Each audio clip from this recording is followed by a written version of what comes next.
All right, welcome back to the Crimson Flag podcast, where we bring you a class conscious analysis of historic and current events which are pertinent to the international working class movement. All right, so recently I had a discussion with Josef Gregory Mahoney, and he is a professor of politics at East China Normal University in Shanghai. And our topics, they covered Chinese history from 1953 to 1976, roughly. Since the discussion reaches about the 2 hour mark, I released this first half of the interview, and I'm going to release the second half at the end of the week. And the first half is going to cover the Great Leap Forward, the history right before it and after as well. And the second half will cover the Cultural Revolution. In the interview, Dr. Mahoney gives insight into his understanding of the Great Leap and the Cultural Revolution. So, without further ado, here's part one of our interview. But before we begin here, I guess I just want to know, is there anywhere where people can check out your work or look you up or anything in that regard? Sure, you can Google me by my full name professionally, Joseph Gregory Mahoney, Josef Mahoney, and you can look me up in Baidu. And everything that I publish, a lot of the media I do is available through LinkedIn, my LinkedIn page, and I welcome anyone who wants to connect or follow me there. And you can see what I'm up to and what I'm thinking about. Um, shall we get started on the? Yeah, absolutely. Feel free to begin. Yeah, I'll jump in when I feel like it. Okay, so as you mentioned, our topic today is looking at this highly misunderstood and contested period of time in China from 1966 to 1976. And before we get started with that, we should remember one of these old Marxist principles. And the American Marxist Frederick Jameson put it best when he opened his book, The Political Unconscious, with the exclamation, always historicize. And what this means is put things in their historical context, right? So in order to put this into historical context, in order to talk about what starts happening in 1956, we have to go back a little bit and figure out what was happening before, right? But the second thing we have to do is we need to ask ourselves, what is the theory and method guiding our discussion, right? Now, this seems like a ridiculously academic question to ask, but it's very important for a number of reasons that I'll lay out to you very quickly. The period of time that we're describing, there's a leftist perspective, there's a rightist perspective, there's a Chinese Communist Party perspective, there's the left wing in the party, the right wing in the party, there's the Chinese Marxist who doesn't like the party. There are all these different perspectives on what happened at that period of time. And then, in addition to this, there are all these perspectives among non-Chinese about what happened, right? And the general story that you hear in the West, at least, is that starting with the Great Leap, we have this incredible left-wing turn, this radical utopian but god-awful left-wing turn in Chinese history that resulted in great tragedy, and that was devastating to China. That's a dark period of its history, and that it led to a number of other problems in the 1960s, which then sparks the Cultural Revolution, and then brings us all the way till the end of what many people argue is the end of the Cultural Revolution, 1976, right? From 66 to 76. So that's the general story, and whether or not you're left wing or right wing or Western, that's the general Western story. And in China, that's kind of the right wing story. The left wing story is a little different. It looks much more affirmatively on the Mao years, and even to some extent the Great Leap, because they don't want to tar and feather their hero. Okay? Mm-hmm. So the first thing we have to do is realize that these are the dominant narratives that exist, and we have to not make ourselves predisposed to stories that don't really fit a number of strange but absolutely verified facts. These are stories that are operating at the level of ideological competition. These are propagandistic stories. And I came to these insights that I'm going to share with you after lecturing on this period of time for 10 years in Shanghai, where I was really struggling to make sense of a number of facts that didn't add up. And then once I began to see what I thought was one way to make sense of them, then I was terrified by the insight, because it doesn't fit any of the stories, right? It doesn't fit the left-wing story or the right-wing story or the Western story. But it does fit what actually happened. So then the question was, well, how can I tell this story if it looks like I'm just making something up out of thin air? Then that's really going to be difficult to argue. So then you start looking for, well, what's the historical theory and method that I'm going to use to help legitimize this story, right? Because you can use different types of historical methods to reveal different aspects of history, right? Mm-hmm. And interestingly, the method that I came to, the understanding, the historical method that I came to should have been apparent to me from the very beginning. And that is dialectical and historical materialism, right? These central concepts in Marxism. And if we read that period of time through the theoretical and methodological lenses of dialectical and historical materialism, then what we find is a story that makes sense and leads us to where we actually end up in time, right? And as we can look past all the competing propaganda and ideological narratives and really focus on facts, okay? Right. And that's what I want to do. And I want to say this is clearly going to sound like a revisionist history. And my point here isn't to argue that this revisionist history is absolutely true, but rather to argue from a rather academic perspective that if we actually view this history from a Marxist historical method, this is what we find. Okay? And that is by itself its own legitimacy, whether or not it's actually the way history really played out. Right. Yeah, I guess just a quick comment before you continue. I know you just mentioned the different narratives that generally surround the Cultural Revolution. It is very interesting because even, I guess, what I would call the communist YouTube scene amongst people who are involved in making this kind of content, watching these kind of videos, even amongst us, there seems to be that view that either it was an ultra leftist turn or, this was like the next greatest stage of the revolution. It seems to be always between these two sides, and it just has to be like one or the other. So I know we've talked in the past. I am very interested in your take. I will say that it's definitely unique. It's not a take that I've heard before. So I think people out there will be interested to hear it as well. So yeah, we talked about some of the cultural narratives that are generally surrounding the way we talk about this. So I guess where would you like to start with all this? Actually, where I'd like to start is in before World War II finishes. And the point, so this is where we're going to historicize, right? We have to lay the groundwork a little bit before we get to 1956. Mm-hmm. And the key point about World War II is that World War II begins as a war of the industrial age, but it finishes as a war of the information age. Mm-hmm. Okay, and this is the big transition that's taking place in this historicist frame. And what I mean by this is that the war starts off with who can produce the most guns, the most tanks, who can get the most people, solve these. But the war ends with who has the information. So who's got the Enigma machine, who's cracking the German codes, who's got radar, the Japanese don't, right?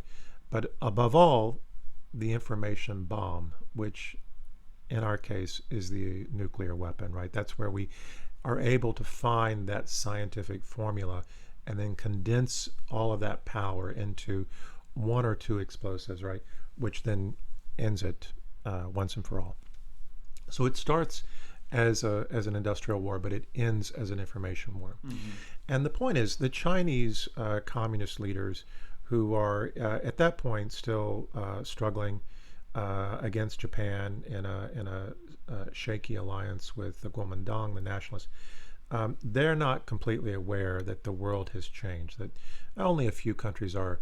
Firstly, the United States, Germany, but they're going to be soon out of the picture. The UK, who's at the forefront, but also working closely with the United States, and then Soviet Russia, or the Soviet Union.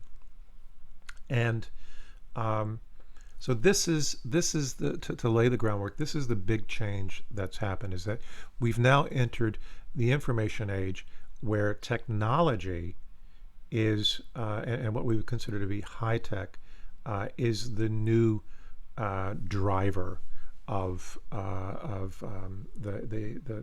underlying economic model, and who's going to be successful and competitive in the years to come. So we know, for example, in sort of basic historical facts, that the communists defeat the Kuomintang in 1949, and initially the Chinese are going to pursue the Kuomintang into Taiwan, but the United States backstops Taiwan, so China takes that force and routes it through Korea, and then we have this long-term historical dialectic between North Korea and Taiwan, that where both sides have frustrated each other, which continues to this day. In 1953, though, and this is the next key date for us, that's the year that the Soviet Union helps China initiate the first five-year plan. Mm-hmm. And this is a very important development, because they're going to use the Soviet-style planning, but they're also going to use Soviet advisors, and they start developing the infrastructure and heavy industry with Soviet technology and capital, engineers building bridges, so forth and so on. But in 1956, there are two big things that happen. The first is you have the so-called secret speech, the not so secret speech, Mm-hmm. where Khrushchev initiates de-Stalinization, right? And this caused a lot of trouble for China, because prior to that moment, China had been forced to co-brand, to use this term in a weird way, their revolution with Stalin's image. But all of a sudden now, Stalin is being demonized by the Soviet Union itself, and this is undermining the legitimacy of this revolution, which was still trying to consolidate itself in China, right? But the other side of it is that Mao Zedong personifies Marxism, and I don't agree with this, but he's speaking figuratively in this text, where he says, when Khrushchev gives a speech, he says, the Soviet Union will now stagnate and decline. And he says the reason for this is that they have thrown away the two swords of Marxism. Stalin threw away the sword of Lenin, which was the sword of revolution. And Khrushchev has now thrown away the sword of Stalin, which is the sword of consolidating power and imposing discipline and these sorts of things. And in Mao's mind, this was a type of dialectical arrangement. You need, he says, in another place, he says, every 10 years you need to basically wield the sword of Lenin. You need to knock down these obstacles that grow up against progress. And you have to do this in the party, you have to do this in government, you have to do this in society, so that you can create those openings, so that you can continue to accelerate your development. Because really the whole point for having this type of system is to accelerate your development, so you can close those gaps that exist between you and your competitors who pose existential threats to you. And this is, of course, the problem that China is trying to solve, in so much as they're trying to solve, this historical aggression from the foreign powers that had, the old term is carved China up like a melon. Hmm. So in this case, um, um, what we have is this idea that um, China um, will will firstly with Mao Zedong, he argues that again that the Soviet Union is going to stagnate because they no longer have the capacity to either knock down their own obstacles to progress, um, nor to really impose the type of control that will be necessary for accommodating accelerated growth and development. Hmm. And but that's also the year 1956 is also the year. There are several other things that happen with the Soviet Union, but that's the year where China begins to suspect that the Soviets have misled them on the first 5 year plan. Hmm. Hmm.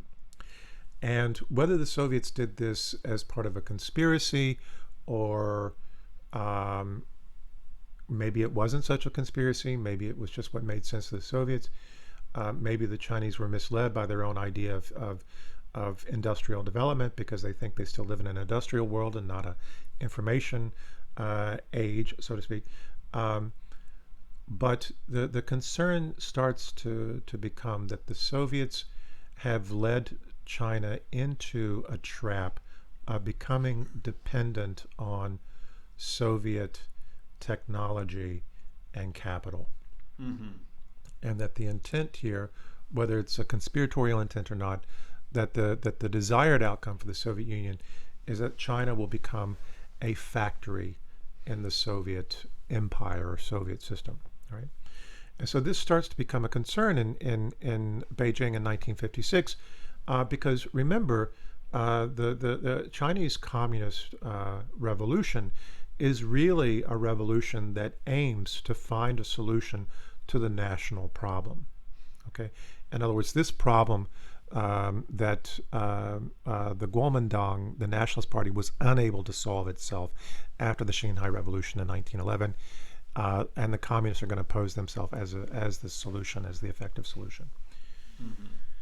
And that makes a lot of communists uncomfortable when we say, okay, well, this is a problem to the national, this is a solution to the national problem, because we like to think of communism as a form of internationalism. But And opposed almost to like ideas of some people like oppose these ideas of the national liberation or the democratic struggles of the past, but really you see most successful revolutions tie themselves to the democratic struggles of the past. So yeah. well, the thing is, the problem you have to go back to is that Lenin, thought, the old iskra, the spark, that if you had this Soviet revolution, that it would spark a global revolution, Mm-hmm. because Marx held that you couldn't have socialism in one country. And then Stalin's going to reverse this by the late 1920s because he doesn't have a choice. Um, but the early communist movement in China has still some of that internationalist flavor to it, even though that internationalism had really begun to fade in the Soviet Union by the late 1920s. And it only really comes back, but in a much different form, with what comes after World War II, when they start constructing the Warsaw Bloc and these sorts of things. Mm-hmm. But that's not the same type of internationalism that Lenin had in mind. Um, I guess just a quick comment that I wanted to make, because you're describing this as the USSR, if they knew it or not, they offered something to China where China would have been dependent on them, essentially. This is something I know where communists today, they get kind of, they get kind of weird about this, because some people will claim that the USSR was imperialist, during this time. Now, we know that dependency is an aspect of imperialism, that definitely results from it. But I personally wouldn't consider the USSR imperialist, as there weren't institutions of finance capital in the USSR. However, I will agree that the USSR appears to have been using its comparative advantage towards their benefit over the socialist countries which were in alliance with them. but we can look at, you just mentioned like the Warsaw Pact and such. There was other countries who were complaining about similar things. I know Romania. I think the plan was for them to mostly produce grain, and of course that would benefit the USSR. But they would have been just a one commodity kind of country, and that caused Romania to split off for the most part from like the USSR, and they actually became closer with China during that time. So there was other countries noticing this kind of thing. Right. The and Mao would be very, very explicit about this later when he gives his three worlds theory. Uh, Right. I mean, from a Chinese point of view, whether or not you agree with that interpretation of what the Soviet Union was doing, my point is simply that that's what they're starting to think in Beijing. Right. And they're starting to worry that the Russians were maybe doing this on purpose, or maybe it was just the Russians were doing what served their interest, right? And it did have some benefit for China, but it was also risking uh, sovereignty. In other words, if your main legitimacy is that you're providing a solution to the question of Chinese sovereignty, and that's the main legitimacy of the party at that point, but you're actually in 1953 through the first 5-year plan actually losing control of that sovereignty and putting given that power to the Soviet Union in some respect, then that's a dangerous position. So then this leads us to how this is 53, 56. 56 they start to worry, and they start trying to figure out, okay, how do we correct this mistake? Mm-hmm. All right. And the answer to this correction, or the answer to this problem, what the correction will be, is the Great Leap. Mm-hmm. Okay, so the Great Leap is really an attempt to do what they think that they should have done in the first 5-year plan but didn't do, but they also can't abandon what they've already initiated in the first 5-year plan because too much is invested. And too much is invested in two respects. One, the capital investment, but also the propaganda investment. All these big factory works and infrastructure works, these have been stuff that they've been promoting in their propaganda to support their legitimacy as the new rulers of China. So you can't abandon these projects. But there's a third reason, which is you actually need these factories and you actually need this infrastructure. Mm-hmm. So you can't afford to quit it, and you do actually need it, but you also have to do what you should have done in the first place, right?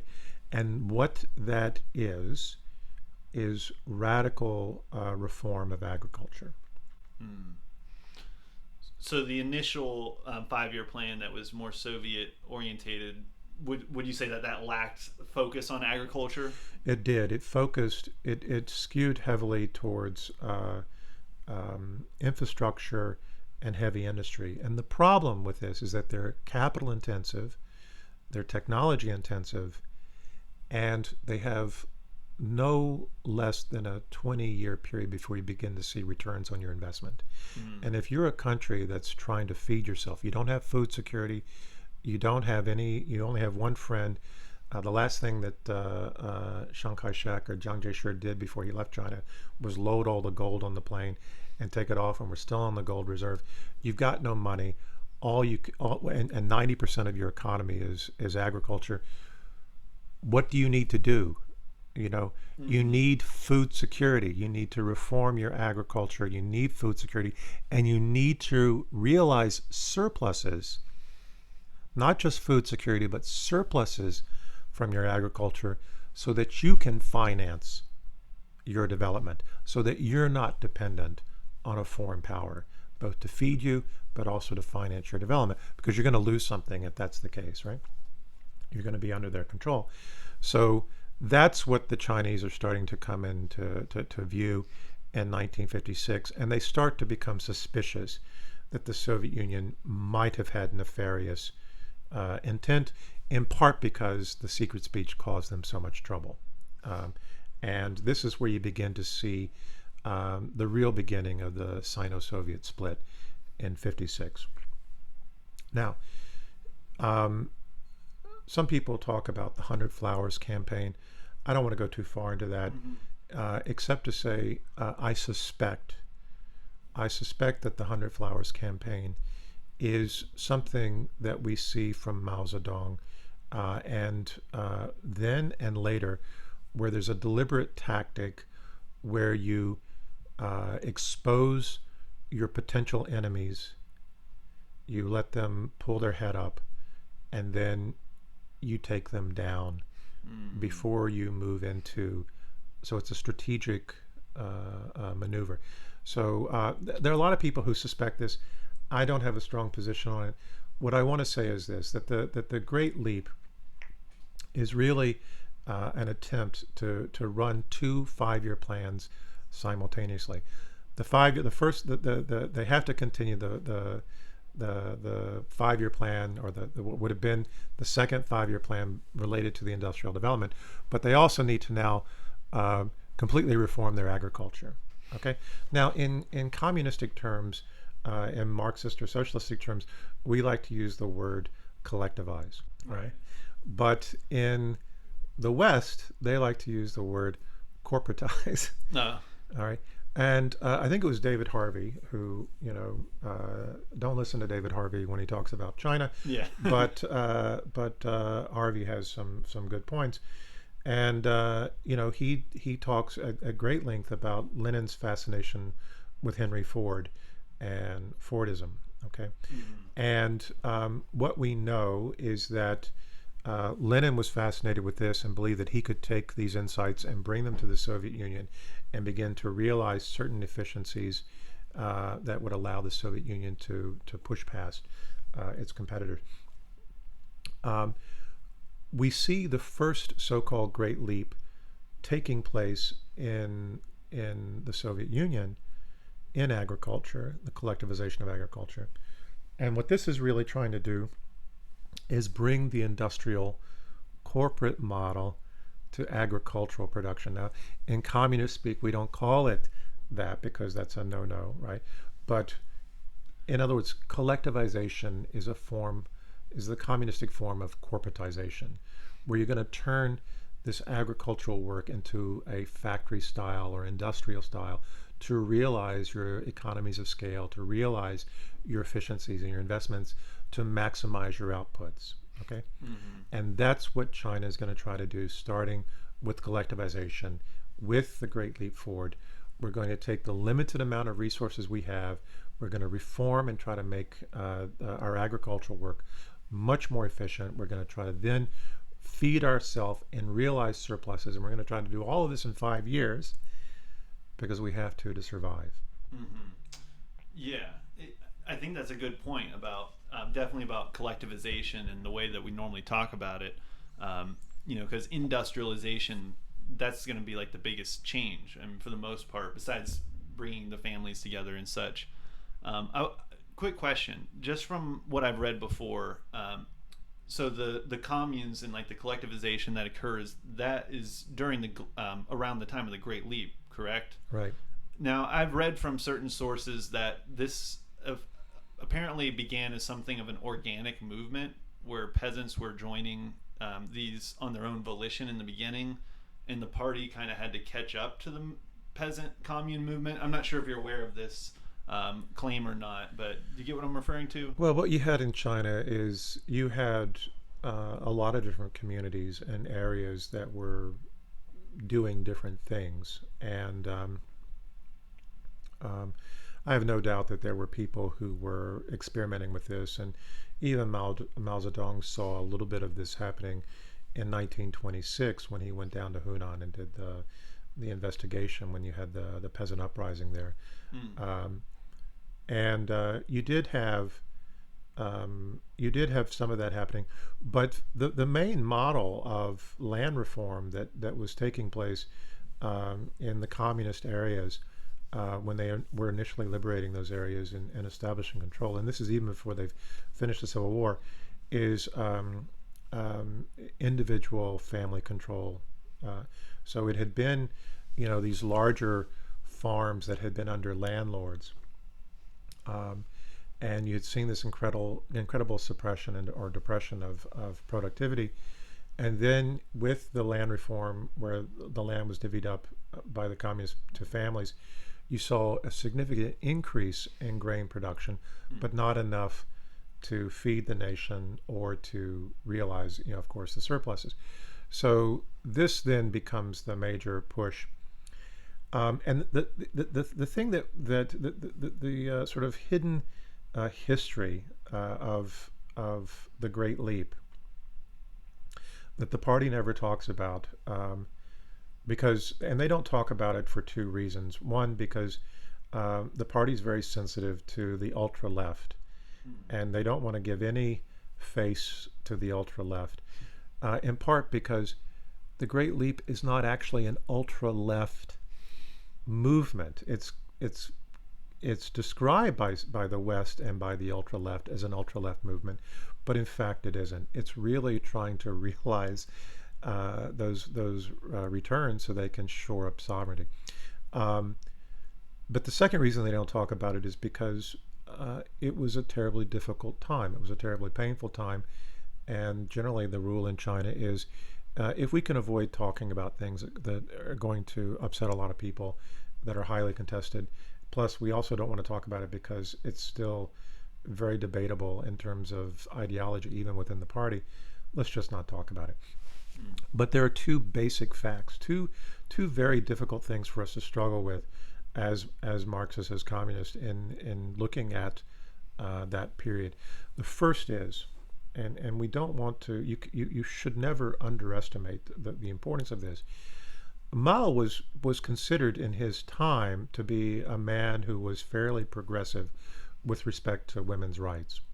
Okay, we wouldn't describe him today as being, the beacon of feminism, but in his own time, there are a few other leaders who are comparably predisposed towards gender equality.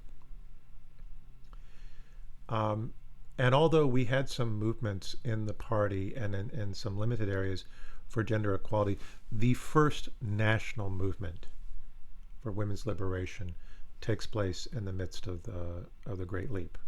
Okay. And this is a major this is a major milestone. So when we look at women's movements, when we look at the liberation of women, the education of women, the inclusion of women in the workforce, all of this in the modern period dates to that time period. Okay. And I've trained a lot of feminists, and I've worked with a lot of feminists in China, and they all recognize this as an incredible opening for women. The second point, and this is a lot harder to swallow, is that we have a lot of famine and we have a lot of deaths that take place during the Great Leap, and of course we have the other narratives about the four pests or the pig iron backyard kilns. These are problematic, but these are tangential to the main story. The main story is that in a few places we had extraordinary famine. Right now, famine had been part of the Chinese experience for quite some time because the country had been in decline and had faced a number of difficulties. And it's likely that famine would have continued even under the best of circumstances if they had not, because they were already not producing enough food for themselves, right? So they were already famine vulnerable. But there were some extraordinary outbursts of famine during the Great Leap. However, most of them took place in one province. Most of the famine deaths occurred in Anhui. And whether this was because of a unique intersection of climate conditions and poor provincial management or other factors, that's where, so yes, there was this major problem, but we have to put that problem in context. Okay. The second point is, and this is where things get really strange in terms of the narrative, they radically transformed 90% of their economy in 3 or 4 years. And in 1961 and 62, when Liu Shaoqi and Deng Xiaoping are tasked with reforming this system, not overthrowing it, not reversing it, but making relatively modest reforms to it, Hmm. it then produces food security and the surpluses that China will use to finish building out its basic infrastructure and industrial base. Okay.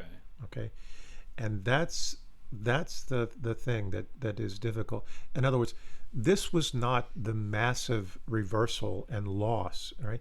In fact, there was something that was tremendously positive, not just women's liberation, but this complete transformation with really an unprecedented historical speed, right? Where you do radically alter, you do gain that food security, you do gain those surpluses, and this will be used and kept largely in place until the 1980s, the mid to the late 1980s, when we begin to see China now has the capacity to reform, to put in place new reforms that will change this form of agriculture. Right, right. And I've heard this argument made in different ways that basically the Great Leap succeeded in building a foundation for the country in a way. Would that be a correct? Was that how you would phrase it, or? I would say that's absolutely the case. But but specifically, it's what liberated women, Yeah. and it's what made fed people, and Mm-hmm. which is kind of ironic because we look back on it as a period where people starved. Right, and I need to check this to make sure I get my facts straight. But if there wasn't any other famines after that, there was probably just one or two, if I had to guess, because I don't think there was a cycle of famines recurring after the Great Leap. So You have some hunger and some problems in related to poverty, and you have some weirdness that will take place hmm at the fringes of the Cultural Revolution, but no big famines on the order of what. So, that's the other thing. This is kind of the coda of famine, right? So to continue with the story, the thing is, um, in 1959, this is the next sort of big. So we kind of jump ahead when we talk about Deng Xiaoping and Liu Shaoqi, but the next big moment is 59, and this is the moment when China is in the worst part of the most painful part of the Great Leap. And let's be clear that where the famine took place, the primary problem appears to have been um, local government, whether it was local or all the way up or included the provincial, were not reporting honestly to Beijing. hmm Okay, for whatever reason, and the suspicion is that they were afraid. They were afraid to tell the truth for whatever reason, and that's a separate conversation. But that also is ultimately Beijing's responsibility. There was a failure in leadership. Um, to recognize at the very least. well, to put it in direct terms, the Communist Party in China was a militant organization. They were always part and parcel with the PLA, the Red Army, and they had this military culture. hmm And this was a command and control culture. And when they take power, they're still operating in that same type of executive style. hmm And but when you're now responsible for an entire country, and you're not just dealing with your own party officials, your own system, your own people that you know and trust, but now you have to incorporate all these other elements. Um, you're used to giving orders, um, but those who are not used to receiving orders don't necessarily know how to speak truth to power.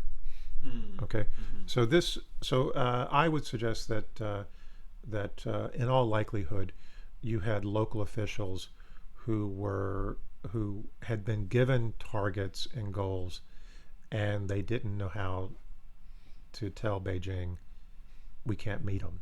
You know, because they were afraid that they would be assessed negatively. And maybe that was legitimate fear, but ultimately it is a leadership failure. And although we might isolate it largely to one or two provinces, that failure falls on Beijing's shoulders. Well, one of the things that you have to keep in mind is the party at that time has found itself succeeding despite all indications that they would fail. Mm. You know what I mean? Like, you're a young man, relatively speaking, and so one of the biggest challenges you face as a young person is, I mean, if you're out there pushing the limits, is discovering what your limits are. Mm. Right? What are my limits? How far can I push myself? When do I break down? Right? How much can I drink or smoke or eat and party and study, or how much can I work and before I start to see not only diminishing returns but a breakdown? And I think that in the case of the Chinese Revolution, they were not yet fully aware what their limits were. You know what I Yeah. mean? You've won this incredible revolution against all odds. Mm-hmm. What is the limit? And if you look at the historical capacity of the Chinese people, what are the limits of the Chinese people? These are things. So, but this is not to say that they were completely unrealistic or unconnected from reality. We know that by the time that the word of the famine started to reach Beijing, they immediately made adjustments. Mm. But the problem with famine is that it's a slow building problem. But when it's there, it's hard to reverse immediately. Okay, and so by the time it becomes clear to Beijing, it's already devastating because it immediately kills the weak, but then it undermines other people's immune system, and then you start to see, disease claiming, and so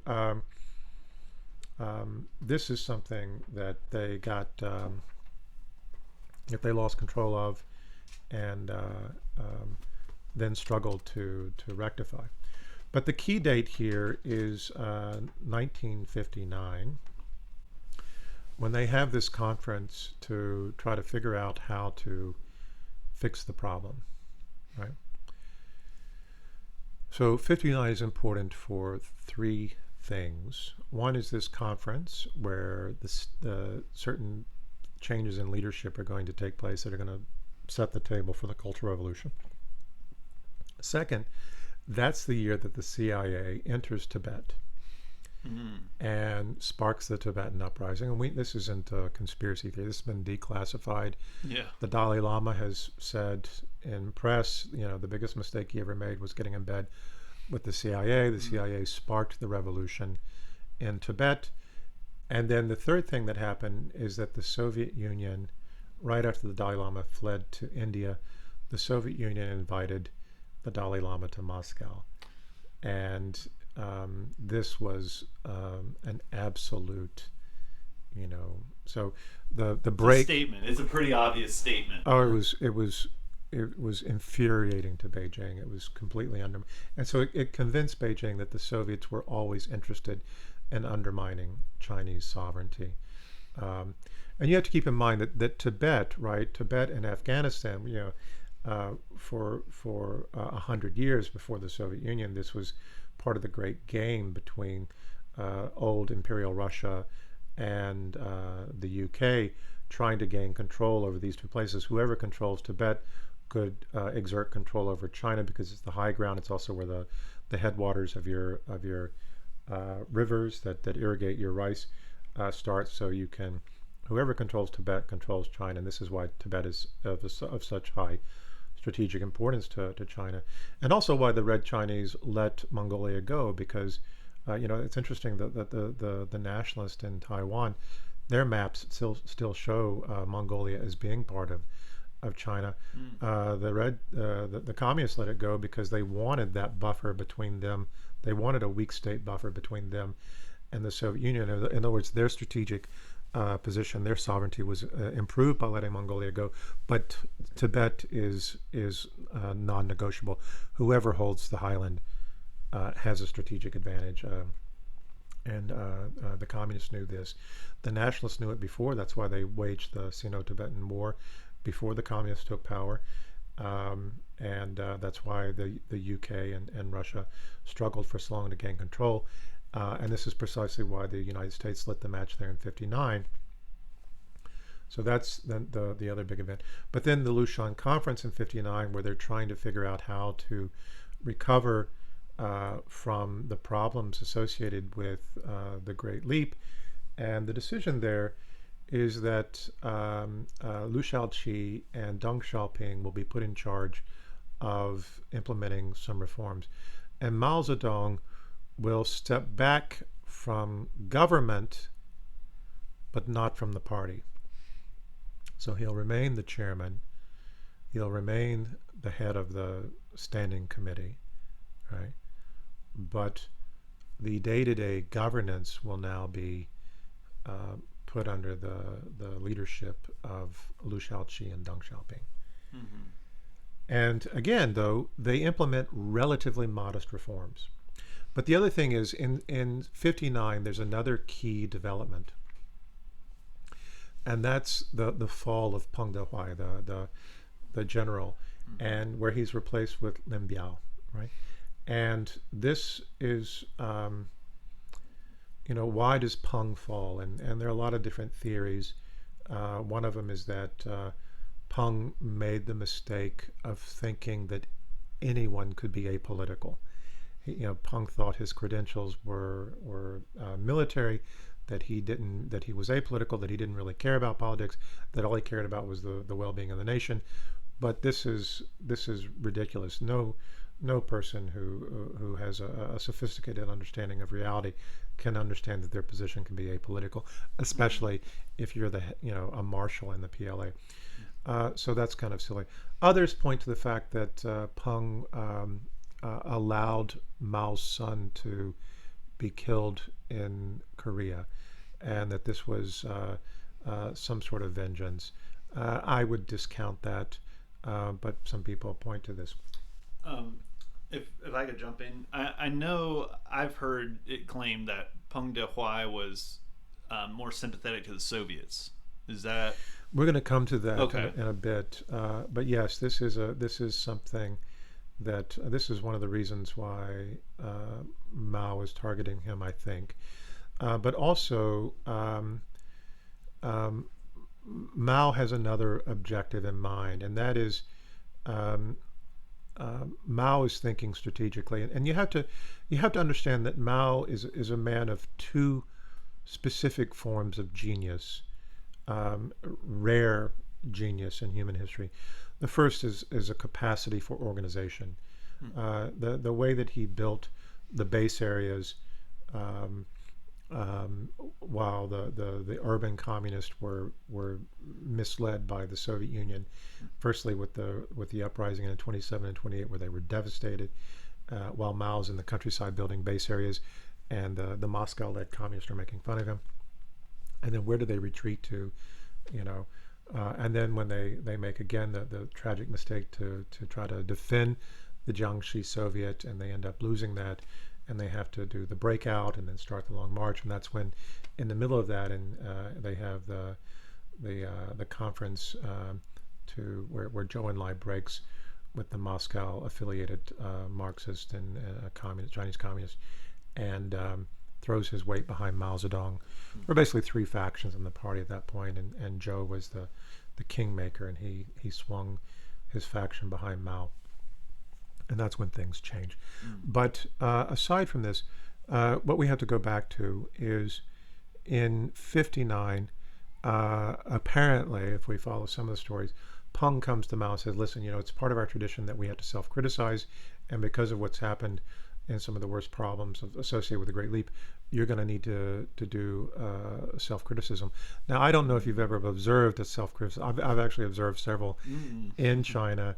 And the way they start is that a senior party leader starts with a incredibly powerful criticism of all the things that you have done wrong and all the ways in which, and um, and then you have to answer that criticism. You have to answer that criticism by acknowledging the mistakes that you've made and talk about the way you're going to correct your actions. And this was the tradition in the party, and and so you need some figure who can, if you're going to have that criticism session, you need some figure who can do that criticism of Mao. And apparently Peng comes to Mao and says, listen, I'll do it for you, but I'll go kind of soft on you, right? And then, so you can preserve face. And Mao, again, this is questionable sources, but Mao says, okay. And then Peng does this, and then Mao turns on him and says this is a form of right opportunism, which lends itself then to this reading of the Great Leap as a leftward or a leftist movement, right? Because Mao's going to then attack the critics as being rightist or right opportunist. But Mao's real objective, I think, here is precisely what he achieves, which is he pushes Lin Biao into Peng. So the deal is Mao will withdraw from the daily running of government, of policymaking, but the trade-off is his man will now be in charge of the PLA. Okay. Yeah. I guess maybe just like explain that a little bit, because I know when people talk about Mao taking a step back, at least, that is normally phrased, at least here in the West, when we read about this kind of history, they'll say that this is because the party recognized that Mao made great mistakes during the Great Leap, so they made him step down. But what would you say actually led to Mao, recognizing, okay, I need to step back? What influenced that moment? Was it because there was some mistakes, or was there something else there? To be honest with you, from the historical perspective, the method, the dialectical historical materialism that I'm using, we have to be careful not to be too distracted by petty politics. Yeah. By the small narrative. What we have to look at is what are the larger historical factors driving all of these things, right? What are the underlying real desperate conditions? What are the things that are pushing? And it's impossible to radically transform 90% of your economy and not have some of the things go off the rails. Right. You know what I mean? Especially when you're pioneering in many ways. Right. And especially when you're already desperately poor and hungry to begin with. And you're a new government. And your one friend in the world, you've now become convinced is screwing you. Okay? And in fact, in 59 is absolutely screwing you. Okay? So were mistakes made? The question is, I think, kind of misleading. Absolutely. Right. Mistakes are made every day. Okay? When you're dealing with that scale.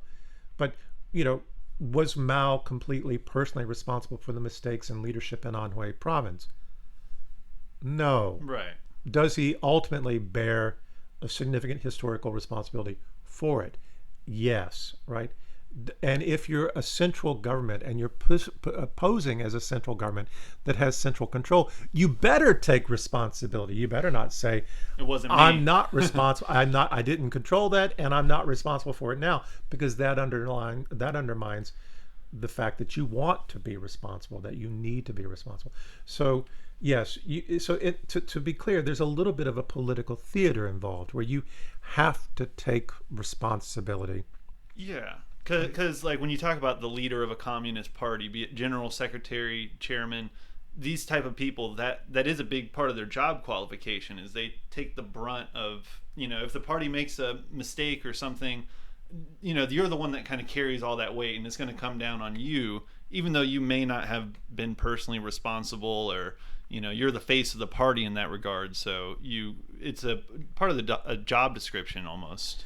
The most difficult thing to talk about in communist history, and forgive me for saying this, the most difficult thing to talk about are the positives associated with Stalin. Okay? Yeah. In other words, Stalin was a piece of work, and he's a very difficult historical figure, and he initiates violence and a cycle of violence that I don't think any of us really want to be apologists for, even though we understand that there were reasons, right? I mean, it's not just that he was wantonly violent or evil necessarily. He might have been, but again, uh, history doesn't history doesn't allow that type of figure to gain that type of. We have this romanticization that world historical figures like Hitler or Stalin, are able to make the world dance to their tune. But no, Hmm. there are bigger forces at work, right? And so there are reasons why that level of violence takes place, and he bears the major responsibility for it. Um, but the same thing with Mao, but even less. And I say this because so many people want to equate, especially in the United States, want to equate Hitler, Stalin, and Mao Zedong as though they're the three evil Yeah.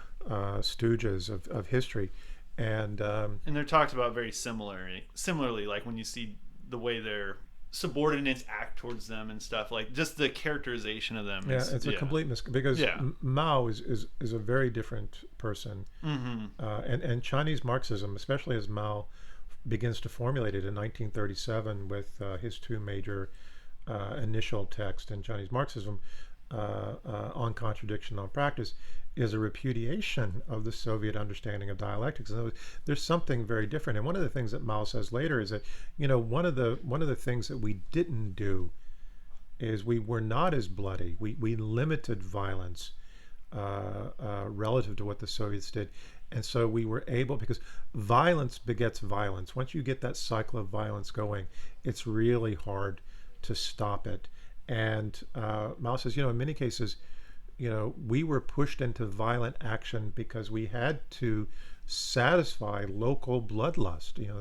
Local people were angry at landlords, and we had to support them. Otherwise, we Yeah. would have been illegitimate, and they would have killed them anyway. And then we would have been they would have seen us as not being on their side, and we would have lost control. So it was, so Hmm. there were these cases where some political violence was necessary in order to consolidate power and to keep faith with popular support. But to get back to coming out of the Great Leap, when we say step back, I suspect that Mao wants to step back because he doesn't want to be too closely associated with the negatives, Mm.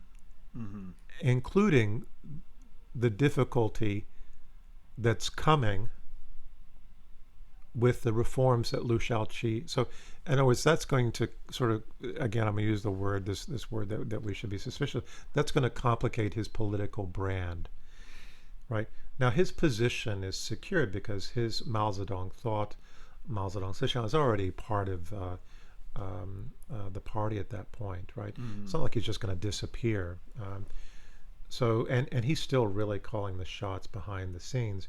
He's just not responsible for the day-to-day management of policy, which, if we're being completely honest, he wasn't completely responsible for even before he steps back. Mm. Okay, um, but what you see are, and we don't want to oversell it, but the new economic policy that Lenin puts in place when war communism starts to fall apart, and they move in the direction of market reforms in the early 1920s, which are then going to accelerate into and become, by the end of the late 1920s, state capitalism in the Soviet Union.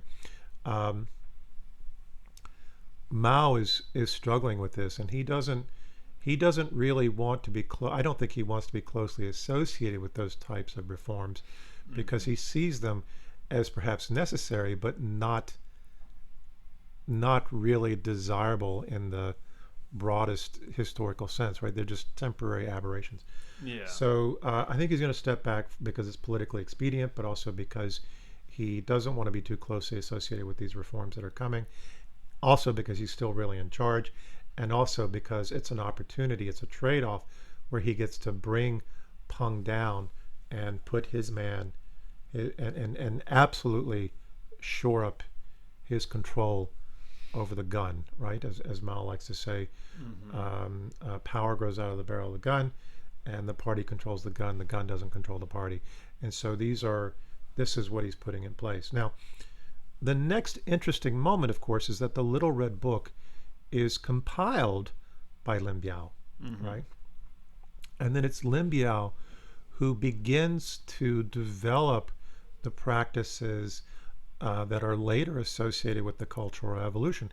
He begins to develop those practices in the army, right? Mm. The Mao study groups, and if we put this in context, we can say, well, this is um, where they are perfecting these tools that they will later unleash on the rest of society. But what I would suggest to you is that what Mao is doing, because as I was saying earlier, he's a genius of two sorts: organization uh, and strategy. Mm-hmm. Very few peers in history in this regard. And so this is a sort of a silly example, but we know that chess grandmasters, for example, they're thinking on average 9 moves in advance, right? Mm. When they're playing a game of chess. But it isn't just 1, 2, 3, 4, 5, 6, 7, 8, 9 moves, right? It's each move has a number of potential associated moves with it. And the grandmasters are calculating in some incredible way all those potential moves that would be associated with 9 steps, not 9 specific moves. I'm going to move here, 1, 2, 3, but how might I be moving all of my forces, and what would be my general trajectory over 9 steps of the game? Okay, Mm-hmm. and Mao is I think, this type of strategic genius. So he doesn't necessarily know what his eighth or ninth move is, but he does have a strategic vision where he's preparing for and moving towards a certain type of positioning for where he thinks history is going. Okay, Mm. and again, uh, if we're looking at this from the dialectical and historical and materialist perspective, this is legitimate to us because we're Marxists, but it's also legitimate because they're Marxist. And by the way, how are they thinking about history? And how are they organizing their own damn development? It's through dialectical and historical materialism. So this is why it's so important for us to read this history, not just because we're Marxists reading history in a particular way, because we're reading the history of Marxists who are constructing their history in that way. Okay, Right. so what we see then in Mao's case is within a very short period of time of these reforms being put in place by Liu Shaoqi and Deng Xiaoping, collectivization is doing what it was supposed to do. Okay, Mm-hmm.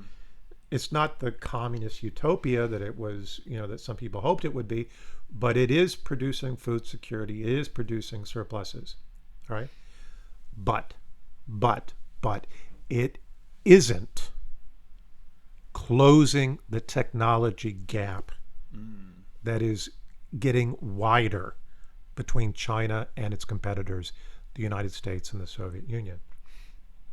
Right. And China knows this. They know it.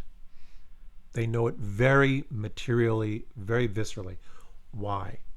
Because China used 500,000 men to stop the Americans, who had a far superior technology base, in Korea. Right? We know that the Chinese artillery, dressed in fake Vietnamese uniforms, blasted the French out of Dien Bien Phu in '54 in Vietnam. Right? And then we know from then onward, up until the late 1960s, the Chinese are supporting the Vietnamese in Vietnam against, after the French leave, against the Americans. But increasingly, their capacity to support the Vietnamese is falling.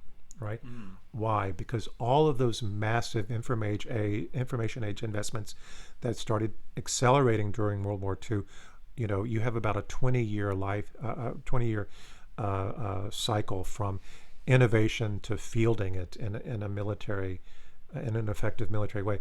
So in the 60s, you're starting to see all that stuff that they were just starting to dream about and develop in the 40s now reaching the battlefield in Vietnam, and Oh. Chinese tech is not able to address that problem, right? So you could mass before and deal with the tech gap, but it's no longer working in the 60s in Vietnam, and the Chinese know it. Now we can symbolize this, or we can sort of label it with um, a historical realization known as Moore's Law. And I think this was 64, 65. Moore, who was the co founder of Intel, of what became Intel, wrote a paper where there's a specific form of Moore's Law, but then there's the general form. And the general form is that technology in the information age advances at an exponential rate. Mm. Okay. And what this means is if your competitor has a clear technological advantage and he's still investing in R&D and pushing that forward, it's almost impossible for you to close the gap if you're just competing head to head. In other words, you got to find some way where you get access to that technology, um, and where you can, because you can't just catch up because he's moving too fast. Okay. Mm. So this is what I think that China. So despite all the sacrifices that they've made in the Great Leap, despite all the successes that no one likes to talk about from the Great Leap, it's not enough. The gap is Mm. still getting wider, and they know this, given their fight in Vietnam. Okay, and so this is where I think you start to see Mao in his strategic genius thinking about how we're going to deal with this problem. Okay, Mm.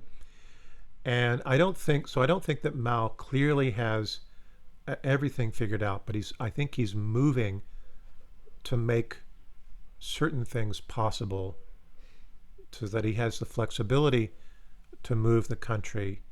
So he's starting to set the table, but he's not clear who's coming to dinner and what's going to be served. Okay, this is the analogy I'll use. And so this is where we get to um, the Cultural Revolution. And that was part one of our interview with Professor Joseph Gregory Mahoney. And at the end of the week, part two will be released and we'll cover the Cultural Revolution. All right, thanks.